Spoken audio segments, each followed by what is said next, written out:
This week on Film Ranker, I am diving into the Marvel Cinematic Universe. All 21 films from Iron Man to Captain Marvel, ranked from worst to best. And 21 is a lot of movies, so there is no time for small talk. Let's get ranking. Iron Man 3.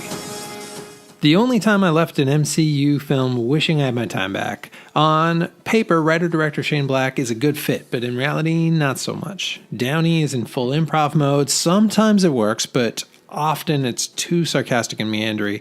The bait and switch of Mandarin falls flat. The actual villain falls flatter. The movie tries to be subversive, and it kind of is, but at the cost of being good. A couple cool bits just don't make up for the 80% that doesn't work. Incredible Hulk. It's better than Ang Lee's, but not the Hulk film that fans were hoping for. Edward Norton is, as always, terrific, and the fights with Abomination are legitimately fun, but the movie's just sloppy. It's directed by the dude that remade Clash of the Titans, and it's written by the guy that did the scripts for Elektra and X-Men The Last Stand, so the fact that it's this good is kind of a miracle. And it probably suffers most of all from being the least connected to everything else that follows it. This is kind of the throwaway movie of the MCU. Iron Man 2. The first 30 minutes of this movie are good to great. Then the middle hour happens. This is the part of the Marvel formula where the hero struggles with something, or in this case, with everything. We have Stark versus Fury, Stark versus Whiplash, Stark versus Hammer, Stark versus Pepper, Stark versus the government, Stark versus himself, Stark versus Rhodey, Stark versus alcohol, Stark versus Black Widow, and Stark versus the memory of his dead father. And to make matters worse, less than half of these are resolved in the underwhelming last act. It does a good job of setting up the cinematic universe, but a bad job of being a movie. On the positive side, Sam Rockwell is fantastic as spoiled rich kid Justin Hammer. Thor: The Dark World. The second Thor takes everything we didn't like about the first film and doubles down. Midgard is politickier, Earth is bleaker, and we spend even more time there. And the romance with Natalie Portman is somehow even less romantic. Also, the big bad is even less interesting. The grumpiest of all the Doctor Who's gets all of 8 minutes to shine as someone even Thor readers had to look up. Captain Marvel. Carol Danvers deserved better than this. The 90s nostalgia is fun, and there are some solid performances, especially Ben Mendelsohn as the Skrull. There are even some good scenes, mostly the space stuff, but the film sadly falls a bit flat. The writing's kind of a mess, and a lot of the directing looks more like a fan film. There's so much shaky cam. With this big of a budget, there had to have been room for a tripod. Avengers Age of Ultron. This one has a heck of a cool trailer.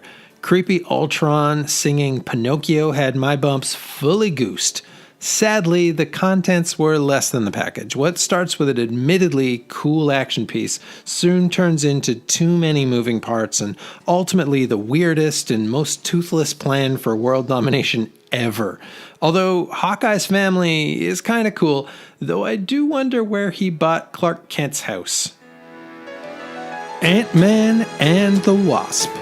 This is a nice change of pace. It's a lower scale with lower stakes, but unfortunately it doesn't differentiate itself enough from the first Ant-Man movie. The street-level crime boss baddie is fun enough, but feels a bit made for TV, while the super baddie ends up being in a constant state of gray that never really feels in danger of going all the way dark. Still, Paul Rudd is as great as ever, the supporting cast are all solid, and Paul Rodriguez describing any origin of his information to 17 degrees of separation never gets old for me. Thor. Kenneth Branagh was an interesting choice to direct what we assumed would be a Shakespearean tragedy set in the epic fantasy realm of Asgard, and we had just enough of a taste of that to know what we were missing out on. Loki, Odin, Heimdall, they're all great. we just don't get enough of them. Instead, we spend a lot of time in New Mexico with a big metal suit and a mystery hole, and Chris Hemsworth and Natalie Portman being really, really awkward around each other. Captain America, the First Avenger. Casting is fantastic across the board. The lead up to the Soldier Serum is great, but then we get kind of a weird delay between that and Cap actually fighting some Nazis. It always seems to just skirt the movie we really want to see. There are these cool highlights of the Howling Commandos and a great showdown with the Red Skull, who's very cool, and we get that train scene with Bucky, but there's just a lot more time spent in offices and talking about missions that we wish that we were seeing. Doctor Strange. This one has maybe the most talented and most fun to pronounce casting of any Marvel movie.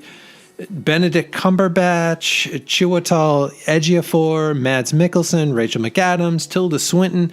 It really follows the Marvel formula, but at least on the surface, this one feels different from all of the rest. It has this cool Inception vibe. A lot of it takes place in the astral plane, and the big boss fight is refreshingly clever. Unfortunately, it's also a little bit overpacked. Nothing quite gets to breathe, and some parts like the Strange and whatever Rachel McAdams' name was relationship just get dropped. SpiderMan Homecoming. Every time we get a new Spider-Man movie, the casting gets just a little bit better, and Tom Holland is the first Spidey that really feels like a teenage Peter Parker. For the most part, this movie does a great job of feeling like a realistic slice of Peter's life. The lower scale's nice. Keaton's great as kind of a working man's Vulture. There are a few stumbles, though. It's too bad that Flash Thompson's basically Harry Osborn, but just with the wrong character name. And the double bait and switch with Michelle being MJ, but apparently not that MJ, is kind of head-scratching. Overall, one of the better Spider-Man movies. AntMan. This is a nice change to the Marvel formula. It's fitting that this film has a smaller scale, and it really works. Scott Lang doesn't need to save the world. He just needs to be a good dad. And Paul Rudd is perfectly cast for that part. The equal but opposite bad guys may be a bit overdone, but it works here. And having Hank Pym reluctantly passing down his mantle / trying to be a better dad / trying to stop Scott from sleeping with his daughter is a great dynamic. This is a nice ensemble film, and it feels adjacent to the giant universe around it, but still inside of it. Guardians of the Galaxy Volume 2. Guardians 2 is good. It mostly suffers, though, from not being as good as the first one. The jokes are still funny, just not as funny. The characters are all interesting and quirky, just not as interesting and quirky. The story of Peter Quill and his dad had to happen. It was the next obvious beat. The same is true for Rocket's arc and Gamora and Quill's relationship. It all makes sense and it all works. It's just a little bit too predictable. The one really cool surprise is the Drax Mantis story, and that's probably the best part of the whole movie. Iron Man. This is the one that made the formula. This one laid the groundwork for everything else. It was such a big risk to hire Jon Favreau, who had just come off of kind of an underrated flop. Robert Downey Jr.'s career was just starting to be resuscitated. Nobody knew who the character Iron Man even was, but this movie worked, and holy cow, did it ever. If this had flopped, this list probably would have 20 less films on it. It may not be the best on the list, but it is forever going to be a classic. The Avengers. Iron Man started the MCU, but this one finally saw it all come together for the first time. The culmination of Phase 1 and arguably the biggest superhero movie ever made at this time, and it paid off in spades. Every hero's given their time to shine, all the parts fit together so nicely. Loki is such a cool glue to hold all of the story together. The Avengers had to both live up to this insane hype level and lay the groundwork for everything that was going to come in Phase 2 and beyond, and it's amazing that it did. Captain America Civil War. This is a Captain America movie in name only. really this is Avengers 2.5. First, let's start with the complaints. Zemo's more a plot device than person. The politics don't really make sense, and in the final Cap-Tony battle, it kind of solidifies Tony as an unlikable jerk, but the good stuff way overwhelms the bad stuff. All of the other set pieces work so well. The opening with Crossbones, the tunnel fight, and oh man, the airport scene with everyone. Avengers versus Avengers is a lot of fun.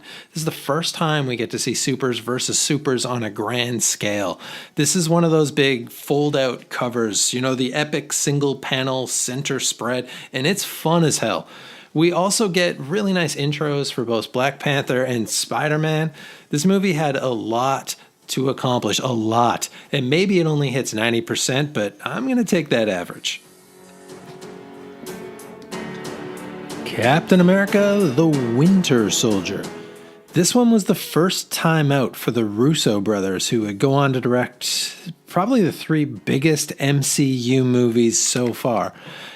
Before this, their biggest credits were Arrested Development and Me, You, and Dupree, and from that, they somehow show up and create the most intricate Marvel movie to date. This Manchurian Candidate-esque spy movie does a great job of telling the origin stories of Falcon and Winter Soldier, while also building important character beats for Black Widow and Nick Fury, and keeping Cap front and center of the whole thing. This is one of the few Marvel films that really doesn't suffer from that mid-movie dip that's kind of part of the Marvel formula. Avengers Infinity War. This is the culmination of 10 years and 18 movies. No film has ever had to juggle this many megastars or billion-dollar franchises, and it does it so well. Every payoff pays off. It feels like one of those big event comics. It is the epic scale of Secret Wars and Infinity Gauntlet, which obviously is the point. The heroes mix in fun combinations. Thanos is great as a galactic threat that sees himself as a benevolent dictator. And the end was breathtaking, like literally breathtaking. I have never heard an entire theater gasp in shock before. The film needed to leave the audience breathless, and it does. The Black Panther. The best example of world building, not just in Marvel, but in recent memory. Marvel's the best when they're taking the chance on a director, which is the case with all of the top 3 on this list. Ryan Coogler somehow creates something that is a cultural milestone while also remaining inclusive and universal. The cast's phenomenal from top to bottom. Letitia Wright is a star in the making. Boseman holds himself like an actual king, and it's all capped off by the best and most complex villain that Marvel has had so far. Michael B. Jordan is electric. Whenever he's on screen, he's the thing that you're watching on screen. In a way that no villain has really been since maybe even Heath Ledger. Black Panther and Killmonger are 2 sides of the same coin, and they're both kind of right, and Jordan does such a good job of showing that. Thor Ragnarok. The 3rd time was really the charm here. Finally, Marvel figured out how to make a Thor movie. There's no time on Earth, no Jane Foster, no holes in the desert. Instead, we get Thor dumped into the phenomenal Planet Hulk story. Plus, Marvel gave the reins to the hilarious Taika Waititi, who knocks the ball way, way out of the park with his first big-budget film, while still keeping all of his signature humor intact. His Maori bouncer version of Korg is maybe the funniest character in any of Marvel's movies.